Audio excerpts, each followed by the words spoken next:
Hi friends, welcome back to our channel. இன்னைக்கு இந்திராஸ் கிச்சன்ல நம்ம பார்க்க போறது எக் லாலிபாப். வாங்க வீடியோக்குள்ள போலாம். 6 முட்டையை பாயில் பண்ணிக்கோங்க. 2 வெங்காயம் குட்டி குட்டியா கட் பண்ணிக்கோங்க. 6 முட்டையும் பாயில் பண்ணி எடுத்தாச்சு. இப்போ அந்த மேல இருக்கிற ஓடு எல்லாத்தையும் பிரிச்சிட்டு முட்டையை இப்படி தனியா எடுத்து வச்சுக்கோங்க. 6 எக்கையும் நம்ம இந்த கேரட் ஸ்லைசர்ல வச்சு ஸ்லோவா ஸ்லைஸ் பண்ணிக்கணும். நமக்கு ஃபைனலா ஒரு கப் அளவுக்கு வரும். இந்த பவுல்ல இந்த மாதிரி ஆட் பண்ணிக்கோங்க. இந்த வீடியோ உங்களுக்கு பிடிச்சிருந்தா மறக்காம லைக், ஷேர் அண்ட் சப்ஸ்கிரைப் பண்ணுங்க. நம்ம குட்டி குட்டியா கட் பண்ணி வச்ச 2 வெங்காயத்தை இதுல ஆட் பண்ணிக்கோங்க. 2 பச்சை மிளகாய் குட்டி குட்டியா கட் பண்ணி இதுல ஆட் பண்ணிக்கோங்க. கொஞ்சமா இஞ்சி, கொஞ்சமா பூண்டு இதுல ஆட் பண்ணிக்கோங்க. 1 ஸ்பூன் அளவுக்கு மஞ்சத்தூள் ஆட் பண்ணிக்கோங்க.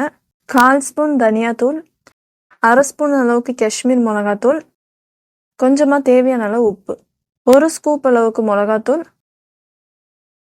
1/2 கப் அளவுக்கு மைதா ஆட் பண்ணிக்கோங்க. 1/2 கைப்பிடி கொத்தமல்லி கட் பண்ணி இதில் ஆட் பண்ணிக்கோங்க. இது எல்லாமே கலந்து நல்லா மிக்ஸ் பண்ணிக்கோங்க. இந்த மாதிரி ஒரு பதத்துக்கு வந்த அப்புறமா நம்ம எக் லாலிபாப்க்கு ரெடி பண்ணுறதுனால உருண்டை பிடிக்க ஆரம்பிங்க. ஒரு குட்டி கிண்ணத்தில் ஒரு எக்கை பீட் பண்ணி வச்சுக்கோங்க.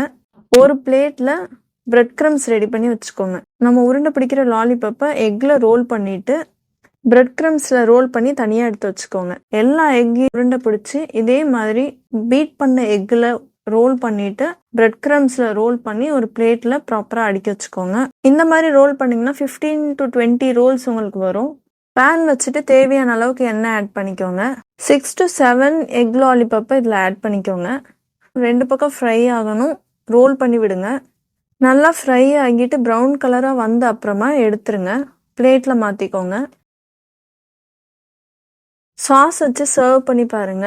சூப்பர் டேஸ்டான எக் லாலிபாப் ரெடி ஆயிடுச்சு. நீங்களும் ட்ரை பண்ணி பாருங்க. நெக்ஸ்ட் வீடியோவில் பார்க்கலாம்.